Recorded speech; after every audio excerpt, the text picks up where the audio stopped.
But I love to welcome in our first guest because we've got a lot to talk about with our folks. So Mark Davyd, Music Venue Trust, is very graciously joined us again. And first, Mark, how are you?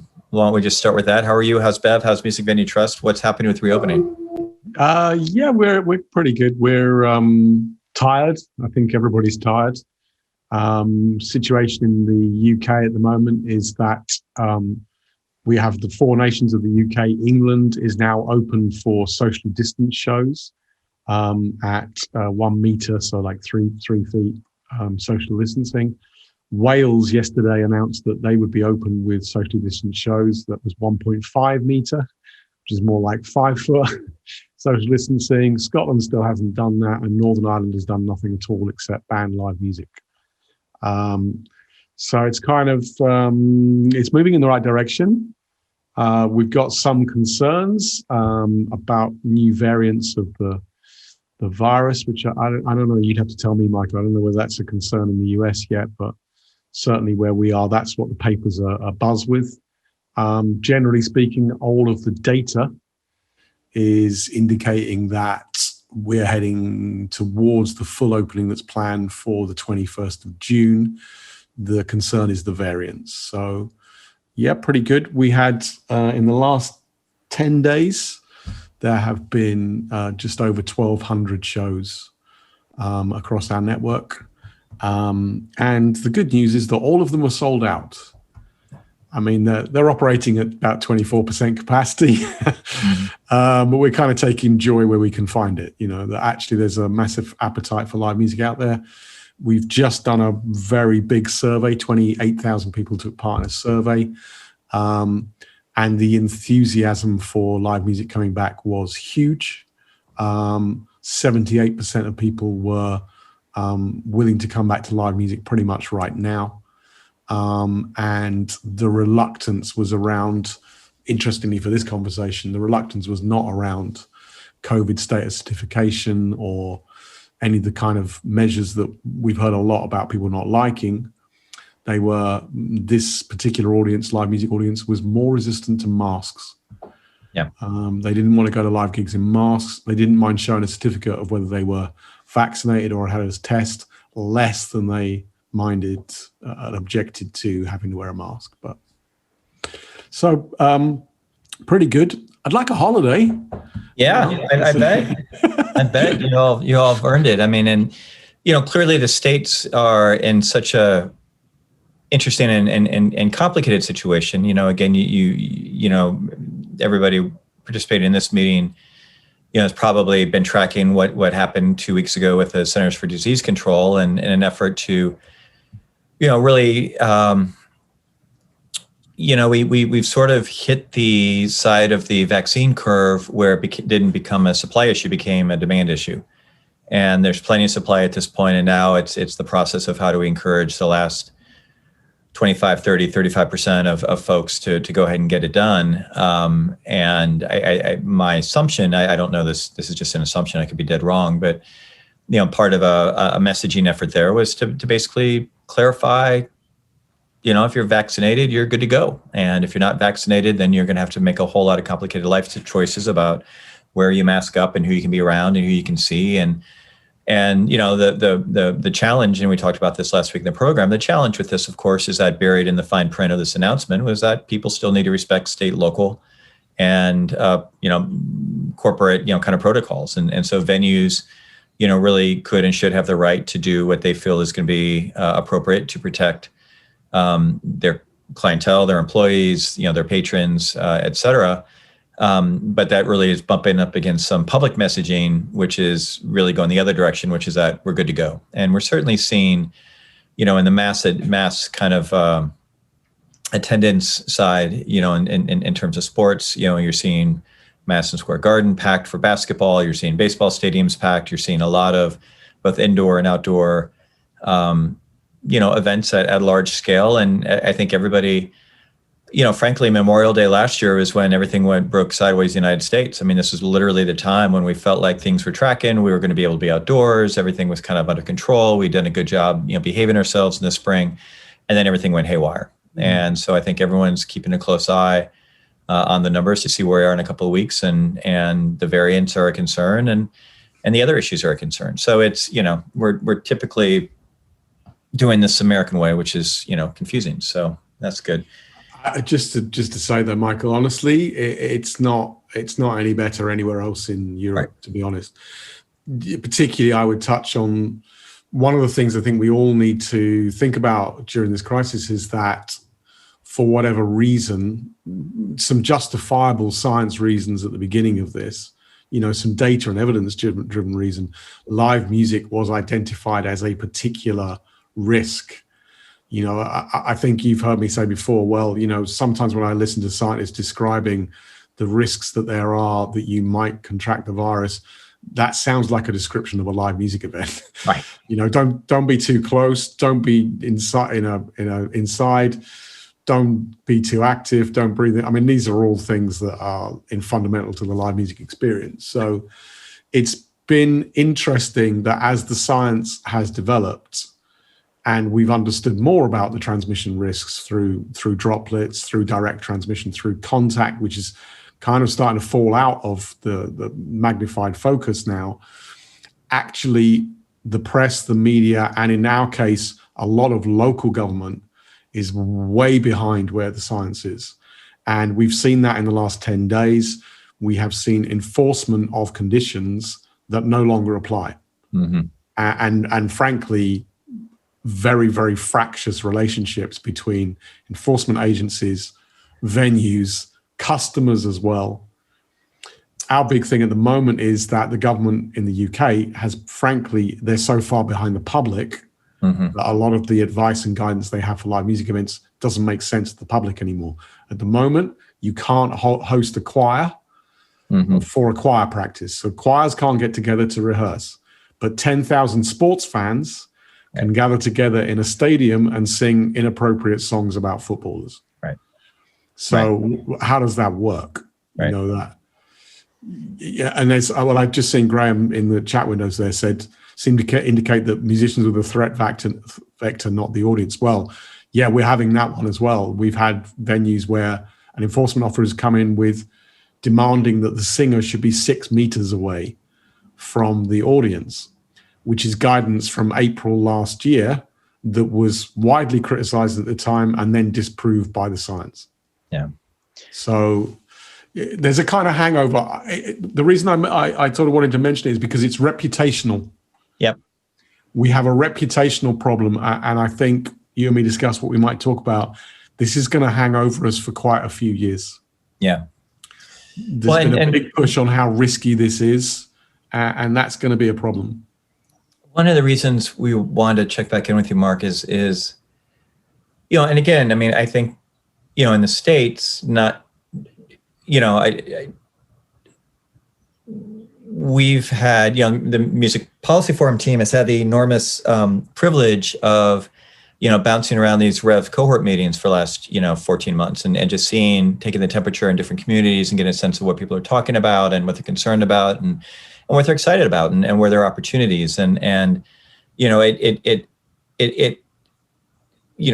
think everybody does need a holiday. Everybody does need a break. We can't just careen into the next set of things we need to think about, but we also need to do that, right? We need to be able to, when the time is right, to be able to refocus and sort of re-energize. And one of the things I want to talk to you about today, again, and this is certainly true of Music Policy Forum, we didn't exist because of the crisis. Like, we've been doing this work for a long time. And at some point, we're going to be getting back to the broader vision of why our organizations exist and the work that we're trying to do. And we're going to be doing that informed by this experience of the last year and a half. And certainly you can't ignore that. But I know you guys are starting to kind of look over the horizon a little bit and think about, okay, where are we going next in terms of picking up things that we had to postpone or kind of put off, or things that are even more relevant and more important because, again, there's more visibility and awareness of the sector, things like that. So could you talk a little bit about where you feel like the conversations are going to be heading as we go into the next couple of years? Yeah, sure. I mean, basically, for us, there are two key things coming out of the back end of this crisis. The first one is a kind of slightly negative, but something that will need to be tackled. There's been a lot of discussion about ventilation and about air cleansing. And I think we've talked before about different systems and processes that we might be exploring in the UK.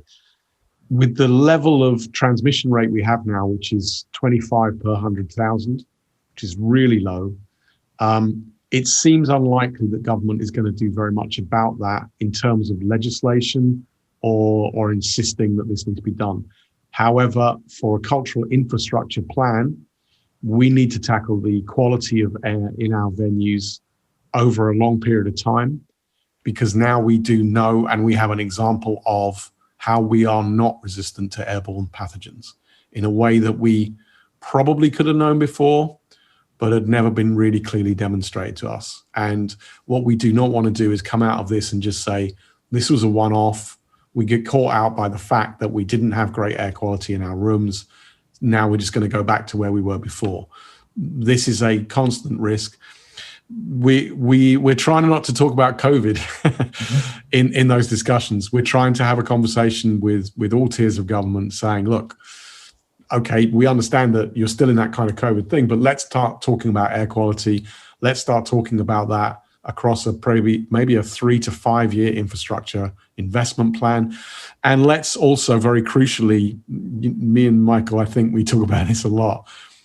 Let's not talk about this as a fenced in specialist cultural issue that will then attract the kind of budgets that are thrown to culture as the last person in the line after you've done everything about employment and the economy and society and everything else. Whatever's left over goes to culture. Okay, so what we're doing is we're positioning this conversation about air quality in the public health agenda. Yeah. And that's a very simple public health issue. Do you want to do prevention or do you want to do cure? Right. Okay, and it's much cheaper for government in the long term, despite the flaws in our democratic system, which sees these churns of government. A government should be able to understand it's cost the British government £327 billion, so close to $500 billion to manage the outcome of poor quality spaces, high contagion levels, failure to tackle transmission. We could clean the air in all our venues, not just music venues, but theatres and art centres and museums and libraries for about $6 billion. So about $8 billion. What do you want to do? Do you want to wait until the next £327 billion crisis where your hospitals are filling up and everything else? Or do you want to spend £8 billion in a structure through over 3 years, tackling the fact that particularly Western democracies like the States, like the UK, is come on, let's get on top of this. There are lots of examples of better practice than us around the world. So we've started that process. We're asking for the government to fund independent audit of our internal spaces. It's very cheap to do, but it would tell us exactly what the scale of that problem is. Nice. Now, you're also looking at ownership of venues, which Yes. is clearly a structural challenge here in the States. Talk a little bit about how that's going. And the second issue we have, and I know it's different in different states because I've been to lots of your meetings, and you have several different models. It's almost like you're 50 different countries. Imagine that. Okay, but we have a very, very definite problem in the UK, but there are other countries in Europe. 93% of our venue operators are tenants. They do not own their own building. And this was something we've been talking about, as you know, Michael, we've been talking about it for years. We're saying that is a really weird way to run culture, to operate it and try and make a profit out of it so that the money that you make can pay a private landlord the maximum commercial rent for a property in an area that our work is regenerating and dragging people towards and making hip and cool. And people want to live in that neighborhood because it's got great, vibrant nightlife. And then what happens is the property rate goes up and up and up and up, and then we get forced out. Right. So we want to take ownership of what we call the freeholds. I don't know if that's the same in the US, but the overall ownership of the building, which we've created a new vehicle to do that called Music Venue Properties. Music Venue Properties is a multi-million, more than a £200 million project to acquire the overall ownership of those buildings. and to then come to leasehold arrangements for long periods of time with trusted venue operators that have a secure tenancy at a lower than market rate that is protected from commercial rises, because at last the landlord and the leasehold venue operator, their intent will be the same, that great music needs to happen in cities for those to be great cities. So we will act as a kind of benevolent landlord. We've started that project. We have our first 15 properties costed. We have an investment package we're bringing together, which is going to be a mix between donations, private investment, and some government capital. And essentially, we think we've created a very workable ownership model that will significantly reduce rents, provide a good value investment, particularly in post-COVID collapse of financial investment opportunities. The aim is to raise initially a very small sum. I think it's going to be 8 million to buy the first 15, and then we will move on to, that will be the proof of concept, and we are hoping over the next 10 years to acquire something like 50% of all our stock, so around about 500 venues.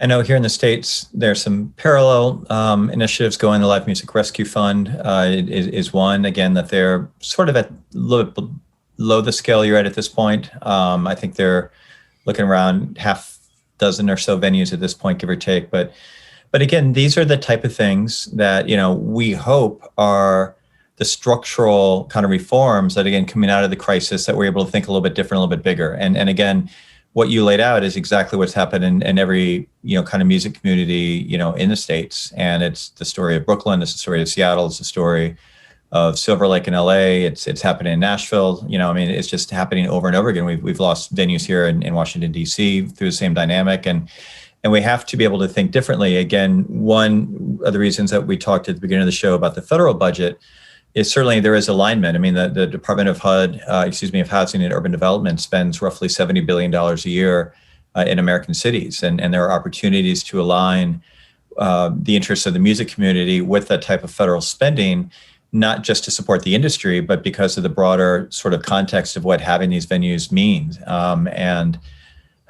So that's exciting to hear, and we look forward to that. And just real quick, I know you are also, you had one more thing that we're going to talk about, which I am blanking on. I'm sorry, Mark. This is where my brain is these days. What was the other? You had one more piece that was super interesting to me. And you have to tell me, Michael. It's been a long day. At the moment, we're supporting the venues to become back. Oh, yeah. No, I'm sorry. Yes. So this whole notion, and this ties in a little bit of ownership, but the whole notion of how do we get some returns to venues that have been instrumental in starting careers, but don't necessarily benefit from it as artists go through the pipeline. And I'm not, you reference that in passing. I'm not sure if that's is that a campaign? Is that just an agenda setting topic? Is there anything specific you're doing around that? Or is there something you're just giving some thought to? Well, I'm going to have to swear everybody who's listening to this to a non-disclosure agreement, and we'll just assume that's happening. We are specifically interested. We're specifically interested in how can we create a value point at the point where venues are investing in the starter point of people's careers. How can we create a value point there that is intrinsically tied to the venue itself, that perhaps at the time it happens has an inconsequential value, but then as artists' careers expand, because that venue has the assets that go with that piece of content, I hate the word content, but that piece of intellectual property becomes massively more valuable. We're also interested in how we might get audiences part of that. Yep. And so what we've been looking at, and this is the non-disclosure part, we've been looking at the whole kind of blockchain and even the NFTs and this kind of emerging digital allocation of who owns things. And I'll tell you straight off, we are quite interested in. Does everybody know the famous Fillmore East posters? Okay, like if you have an original print of that and you put that on eBay, they're going for thousands of dollars. but it's still not money that's going to the Fillmore East. Right. And so our question is, okay, what are the assets that are created by an initial show that maybe 100 people watch? How could the 100 people that were part of that show acquire something that is a record of the fact they were there, a unique piece of art that goes with it, a real thing that people want to own? So we're interested in the kind of what we have. I don't know if you have these in the US, but you have football cards, don't you? Yep. Okay, so Yep. we call them panini stickers. You have Yep. an album of stickers. Okay, Yep. could people acquire like a record of where they've been? Maybe there could be digital artwork that goes with the show. Maybe we create a 30-second record of that show. Yep. That belongs to the venue and it belongs to the audience that paid to see the artist at that point. And because of the way that the blockchain and because of the way that ownership works, we're looking at methodologies by which over a period in my venue 28 years ago, Oasis played one of their first shows. Yep. The poster for that show is currently on eBay for £620. Yep. I never made a single penny out of putting Oasis on. And I can't reprint the poster because it no longer belongs to me, but somebody's earning £620. Our question is, okay, what are the assets of a show that you might build into a digital format, create something like a wallet of assets that, if I had that show now and people wanted to use it, I'd be making money out of it in a way that, and the really key element is it's new value. Yep. Because this is the really important thing, that why grassroots music venues struggle with this is because the industry is reluctant to give us any percentage of what it is that they are already making. They don't want to commit to giving us 1% of what Adele makes once we've given her 50 shows at our level and lost money, everyone. They don't want to hand that over. But if I had 50 posters from those things, Adele fans would want to own them. They would want to have a copy of it. They'd want to use it on their social media. And you know what? I mean, I don't know what it's like in the States, but everybody wants to be there. When I put on Oasis, 116 people came. Yeah. 3,000 people claimed to have been at that show. That's right. If I could prove who the 116 people were, or there were only 116 tokens of them being there, that's a really smart way to think about, okay, what's the value of this in 5 or 10 years or 20 years? And the last bit, Michael's going to know you're going to get on. The bit I really love about this idea is that for venues that take the greatest risks of promoting artists, that put on an artist on a Monday night in front of no more than 20 people because they believe in that artist at the time, those will become the most valuable tokens when those artists, because of our belief and trust in them, they have the biggest careers. I put on Adele in front of 28 people. If I had a way of doing a contract with those 28 people so that we were all getting paid now because we invested in the artist at that time, we'd all be making an absolute mint out of our investment that we made there. I love what I'm seeing in the chat. I am nowhere smart enough to understand what any of this means, but these are the conversations that I'm so happy that you and Bev and the team at Music Venue Trust are thinking about, and it resonates so much with the structures here in the States, both in terms of, historically, again, pre-digital, the challenges with the independent record labels that would be putting all the risk capital into helping identify and grow artists that then would get poached by major labels. In the States, you could not get on commercial radio if you were not on a major label. And so it just, the unfair, sort of market practices were, just so endemic. And similarly, the fact that, the vulnerability of the independent venue community, moving into COVID is a long-term, 2 decades long policy failure, right? Set of bad policy decisions that have left this community incredibly vulnerable. And so again, we can't, and I'm so happy you shared everything that you guys are working on, because again, we can't be passive in this. We've got to understand, again, why do we do this work? Why do we do this work pre-COVID? And how are we going to kind of advance it moving forward? Because again, we can't be passive. We've got to be very active. So it is late on Friday where you are. So thank you for joining, as always, but especially on a Friday evening. And thanks for all of your work and your collaboration and all your smart ideas. And be safe and have a great weekend. And we'll talk to you soon. It wouldn't be fair of me to leave without saying thank you very much, Michael, for bringing together the Revs initiative. It's been a huge benefit to us. We've been able to get into meetings we couldn't have possibly got into if we hadn't have been part of this initiative. So it was a pleasure to come and see you again. And please come have me back anytime you like. I'd love to explore this further. I appreciate it.